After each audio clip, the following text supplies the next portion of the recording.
Hello guys, कैसे हैं आप सब लोग। और आज हम बात करने वाले हैं आयरन मैन मूवी पार्ट 2 के बारे में। मूवी के फर्स्ट सीन में हमें दिखाया जाता है कि टोनी स्टार्क टीवी पर एक स्पीच दे रहा होता है, जो कि स्टार्क इंडस्ट्रीज का मालिक है। उस टीवी को देख रहा होता है एक बंदा जिसका नाम होता है इवान। इवान के जो फादर होते हैं वो बिल्कुल अपनी डेथ वर्ज पे होते हैं और वो टोनी स्टार्क की स्पीच सुनते ही मर जाते हैं। और वो इवान बोलता है कि टोनी, मैं तुमसे रिवेंज डेफिनेटली लूंगा, मैं तुम्हें छोड़ूंगा नहीं। टोनी से बदला लेने के लिए इवान अपनी इन्वेंशन जो है शुरू कर देता है। और क्योंकि वो एक फिजिस्ट होता है, उसका साइंस बहुत ही अच्छा होता है और वो वैसा ही आर्क रिएक्टर तैयार कर लेता है जैसा टोनी स्टार्क के पास था। तो ये अपनी सक्सेस को देखकर इवान बहुत ही ज़्यादा खुश होता है और उस आर्क रिएक्टर को अपने हाथ में पकड़ता है और सोचता है कि अब तो मैं टोनी से पक्का बदला लूंगा। इस हमें 6 मंथ्स बाद का सीन दिखाया जाता है जिसमें जो आयरन मैन है टोनी, वो पूरी कंट्री में फेमस हो जाता है। पूरी कंट्री उसे ऐसे रिकॉग्नाइज करती है क्योंकि वो समझते हैं कि आयरन मैन ही हमारा प्रोटेक्टर है, वही हमारी दुनिया को बचा रहा है। गाइस, स्टार्क इंडस्ट्रीज जो है उसने अपनी एक एग्जीबिशन लगाई होती है जिसको स्टार्क एक्सपो के नाम से भी जाना जाता है। वहाँ पे आयरन मैन सभी लोगों को अपना जो सूट है उसको प्रॉपरली पहनकर दिखाता है और वो दुनिया की हेल्प करना चाहता है। गाइज, जैसे ही टोनी वहाँ से जाने लगता है उसके पास कुछ लोग आते हैं जो उसे एक लीगल नोटिस थमा देते हैं और बोलते हैं कि कल आपको कोर्ट में आना है, आपके आयरन सूट के ऊपर कुछ लोगों ने केस कर दिया और आपको खुद को डिफेंड करना पड़ेगा। गाइज, टोनी के सूट पे ये केसेस लगे थे कि वो एक डिस्ट्रक्शन का वेपन है, वो खेलने का कोई टॉय नहीं है, इसीलिए उसको डिसमेंटल कर देना चाहिए या तो उसको गवर्नमेंट के हवाले कर देना चाहिए। वहाँ पर बैठे सभी मेंबर्स टोनी को यही समझाने की कोशिश कर रहे थे कि वो सूट जो है ह्यूमन रेस के लिए बहुत ज़्यादा खतरनाक है, वो वेपन है, इसीलिए उसको तुम हमारे हवाले कर दो। बट टोनी जो है इस बात पर बिल्कुल भी एग्री नहीं करता और वो दोनों सभी लोगों को बताता है कि ये जो सूट है वो मेरा है और ये एक तरह से सेफ डिवाइस है जिसको हम यूज़ कर सकते हैं, इससे किसी को भी खतरा नहीं है और ऐसी टेक्नोलॉजी सिर्फ मेरे पास ही है और किसी के पास नहीं है। हमें डरने की कोई ज़रूरत नहीं है, अगले आने वाले 10 सालों में भी ये टेक्नोलॉजी किसी के पास नहीं होगी। जैसे ही टोनी ये सारी बातें कर रहा होता है, वहाँ पे उसका एक मिलिट्री फ्रेंड आता है जो हमने पहले सीरीज़ में भी देखा था कि बट उस यहाँ सीरीज़ में उसका फेस जो है चेंज कर दिया जाता है, बट कैरेक्टर सेम ही है। वो टोनी से कुछ बातें करता है बट अनफॉर्चुनेटली वो इस बार टोनी की साइड नहीं होता और उसको इस बात पे एग्री करना पड़ता है कि ये डेंजरस है आयरन मैन का सूट और ये सिर्फ आर्मी के पास होना चाहिए, टोनी के पास नहीं। वहाँ पर एक बंदा बैठा होता है जिसका नाम होता है जस्टिन हैमर। वो एक्चुअली हैमर इंडस्ट्रीज का मालिक होता है जो कि टोनी स्टार्क की इंडस्ट्रीज के कंपटीशन में है। तो वो भी यही बात बोलता है कि आयरन मैन का जो सूट है वो एक डेंजरस है। बट टोनी किसी की बात नहीं सुनता, वो अपने आप को डिफेंड करता रहता है कि मैं ही सिर्फ आयरन मैन हूँ और कोई आयरन मैन नहीं बन सकता, तो हमें डरने की बिल्कुल भी जरूरत नहीं है, there will be no Iron Man. जैसे ही टोनी ये सारी बातें कर रहा होता है उस पर एक एलिगेशन लगता है कि क्या होगा अगर किसी ने तुम्हारी टेक्नोलॉजी को कॉपी कर लिया और आयरन मैन सूट को डेवलप कर लिया। तो टोनी अपने पॉकेट से एक डिवाइस निकालता है जिसकी मदद से वो टीवी को ऑन करता है और वो दिखाता है कि कैसे हैमर इंडस्ट्रीज भी वो आयरन सूट बनाने की कोशिश करती है बट वो कितनी बुरी तरह से फेल हो रहे हैं। ये देखते ही जो जस्टिन है वो हड़बड़ाहट में आ जाता है और टोनी समझाता है कि अब आपको समझ में आ गया कि मैं ऐसा क्यों बोल रहा हूँ कि ये टेक्नोलॉजी सिर्फ मेरे पास है। सभी टोनी के जवाब से बहुत ज़्यादा खुश हो जाते हैं, टोनी को प्रेस करते हैं और टोनी वहाँ से चला जाता है। और दूसरी साइड में हमें दिखाया जाता है कि जो इवान है वो अपनी जो विप फ्लैश ड्रेस है जिसमें बहुत ज़्यादा बिजली का करंट होता है उसको तैयार कर लेता है और वो आयरन मैन से बदला लेने के लिए बिल्कुल तैयार होता है। और दूसरी साइड में टोनी जो है वो अपनी लेबोरेटरी में बैठा अपने सूट्स में इम्प्रूवमेंट करने की कोशिश करता है और हमें दिखाया जाता है कि टोनी का जो आर्क रिएक्टर है उसमें एक ऐसी चिप फिट होती है जो एक ऐसे मेटल की बनी है जो उसकी जान तो बचा रही है बट उसकी बॉडी में जो है टॉक्सिक लेवल जो है उसको बढ़ाती जा रही है। मतलब जो आर्क रिएक्टर टोनी की जान बचा रहा था वही आर्क रिएक्टर उसकी जान ले भी रहा था। ये सोचते टोनी बहुत घबरा जाता है और वो सोचता है कंपनी का क्या होगा। तो उसी वक्त वो वहाँ पे पेपर को बुलाता है और उसको बोलता है कि आज से तुम सीईओ होगी स्टार्क इंडस्ट्री की, तुम्हारा जिसको मन है उसको हायर करो, अब ये सारी कंपनी तुम्हारे अंडर काम करेगी। ये सुनते ही वो थोड़ा सी खुश हो जाती है और सेलिब्रेट करती है कि अब वो सीईओ है। नेक्स्ट डे पेपर जो है एक लीगल ऑफिसर को बुलाती है, वो सारी लीगल प्रोसीडिंग्स पूरी कर लेती है सीईओ होने की। फिर वो कार रेसिंग में जाते हैं जिसमें टोनी भी पार्ट लेता है। टोनी अपनी कार को चला ही रहा होता है कि एकदम से वहाँ पर इवान आ जाता है जो अपनी विप्लैश ड्रेस की मदद से उस पर अटैक कर देता है। उसका विप्लैश इतना ज़्यादा पावरफुल होता है कि वो टोनी की कार को आगे से कट कर देता है और टोनी उड़कर गिर जाता है।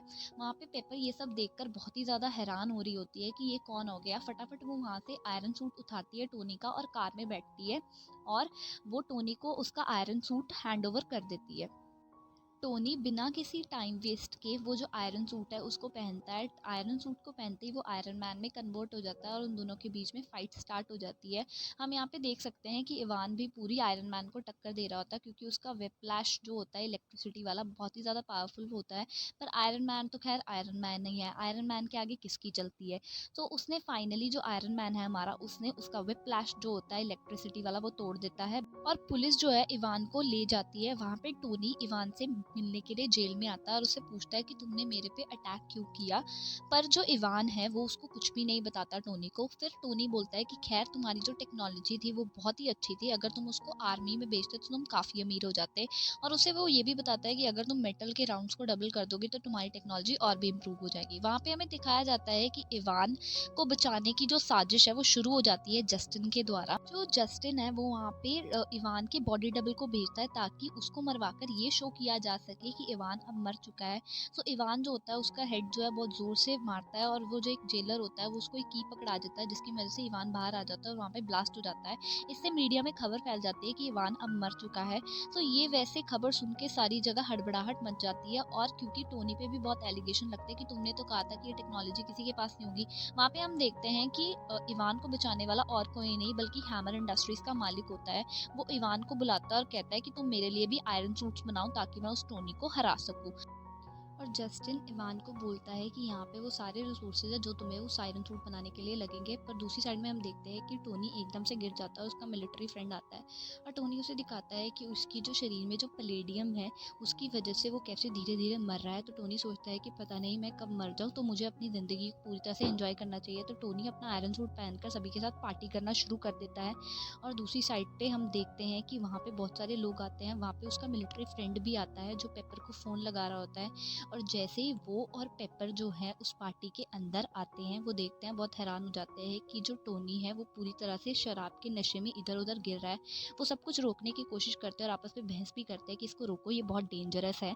पर टोनी जो है पेपर की बात बिल्कुल भी नहीं सुनता और जो मिलिट्री उसका फ्रेंड होता है वो दूसरा आयरन मैन सूट पहनकर टोनी से लड़ने के लिए तैयार हो जाता है।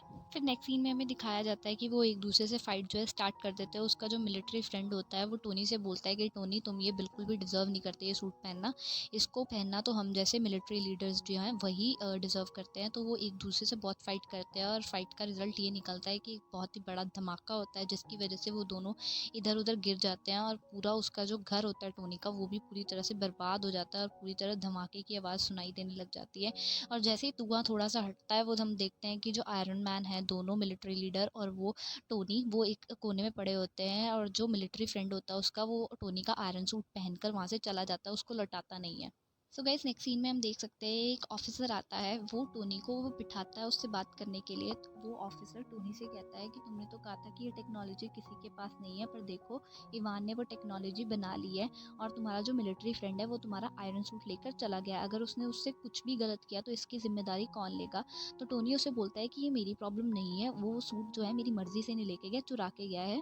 तो टोनी उसे बोलता है कि ये लड़की जो है जो मेरे घर में रहती थी, क्या ये एक पुलिस ऑफिसर है तुम्हारे साथ। तो वो आदमी बोलता है कि हाँ ये मेरे साथ ही है, ये सारी इन्फॉर्मेशन तुम्हारी मुझे देती थी और ये मेरे लिए ही काम करती है। वो आदमी उसे बोलता है टोनी को कि मेरे पास तुम्हारे फादर के दिए हुए लेबॉर्ट्री इंस्ट्रूमेंट है जो मैं तुम्हें दे सकता हूँ, बट अनफॉर्चुनेटली तुम्हारी हरकतों की वजह से अब मुझे कोई स्ट्रिक्ट एक्शन लेना ही पड़ेगा तुम पे, क्योंकि तुम अब हमारी कंट्री के लिए खतरा बन चुके हो। तो वो जो आदमी होता है ऑफिसर, वो टोनी को हाउस अरेस्ट में डाल देता है, बट उसके साथ साथ ही उसको अपने फादर की जो भी उसके पास सामान होता है वो उसको लौटा देता है। उसके फादर ने एक ड्रीम सिटी प्लान की होती है कि एक ड्रीम सिटी ऐसी होनी चाहिए और वो ड्रीम सिटी एक अलग एलिमेंट से बनेगी, जिसके बारे में टोनी रिसर्च करना शुरू कर देता है। उसकी फादर की रिसर्च से उसको अपने फादर का बनाया हुआ इस सिटी का एक मॉडल भी मिलता है जिसपे वो पूरी तरीके से रिसर्च करनी शुरू कर देता है। अपनी रिसर्च से टोनी को पता लगता है कि उसके फादर ने जो एलिमेंट जो है जिसके बारे में उन्होंने लिखा था वो एक्चुअल में एलिमेंट जो है पैलेडियम का सब्स्टिट्यूट है। मतलब अगर टोनी उसको अपने आर्क रिएक्टर में लगाएगा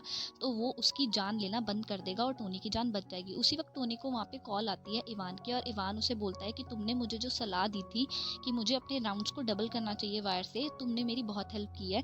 तो ये सुन के जो टोनी है वो बहुत ही ज़्यादा शॉक हो जाता है कि इवान अभी भी जिंदा है। वो उसकी कॉल को ट्रेस करने की कोशिश करता है बट वो वैसे ही कॉल काट देता है, उसकी कॉल जो है वो ट्रेस नहीं हो पाती। वहाँ पे हम दूसरी साइड में देखते हैं जो उसका मिलिट्री फ्रेंड होता है वो आयरन मैन सूट पहनकर अपने मिलिट्री सेटअप पे आ जाता है और वहाँ पे वो हैमर इंडस्ट्रीज़ के मालिक को बुलाता है। और दूसरी साइड में इवान जो है अपने विप फ्लैश पे काम करता है, वो हैमर इंडस्ट्रीज़ के लिए आयरन सूट नहीं बनाता।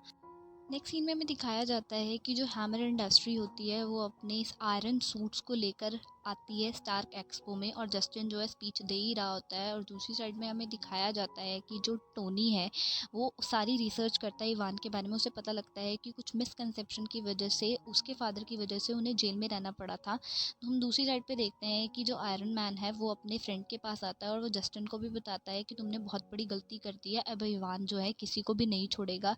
तो उसी साइड पे हम देखते हैं कि वहाँ पे अटैक हो जाता है। जो इवान है वो अपनी कंप्यूटर की हेल्प से सारी आयरन आर्मी को जो है अपने वश में कर लेता है और वो सिर्फ उसी की बात मानते हैं। इनफैक्ट जो टोनी का फ्रेंड होता है उसका आयरन सूट भी पूरी तरह से इवान के कंट्रोल में होता है और वो उस पर शूट करना स्टार्ट कर देता है और लड़ाई शुरू हो ही जाती है।